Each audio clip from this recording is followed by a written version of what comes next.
All right, you see this right here? This is the world's, no, just kidding. This is actually my personal leaf blower slash personal automotive blower. It is tiny, it is small, and the reason why I like it so small and tiny instead of one of those longer leaf blowers is because I'm a full-time RVer. This is space saving, but don't let that fool you. The size of this, even though it's small, it packs a big punch. Now this is made for your DeWalt battery, so if you're in the DeWalt family, congratulations, you're in luck.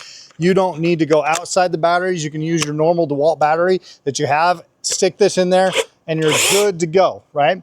This is just a trigger activated. It doesn't mess around with that low, medium, high crap. As soon as you pull the trigger, I mean, it's full force. Check that out. Just look at my hand. It pushes it backwards as soon as I pull the trigger on that, right? It just pushes it backwards. I mean, I'm not doing that. That's how much force it has in there. You got a little bit of a kick. Who would have thought you would get a kick off of portable leaf blower? Now, check this out. You want to blow, look at that. Look how fast I go.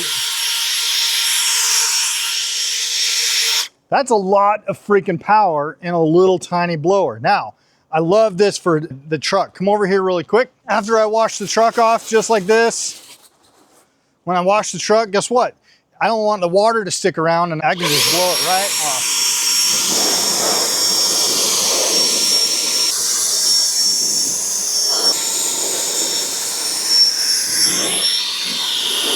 So whether you're cleaning up the stairs at the campsite or you're getting a good detail on your truck or car, and this little leaf blower packs a big punch in a small thing, space-saving design. I mean, if you're in the market for something like this, I would definitely recommend it for sure.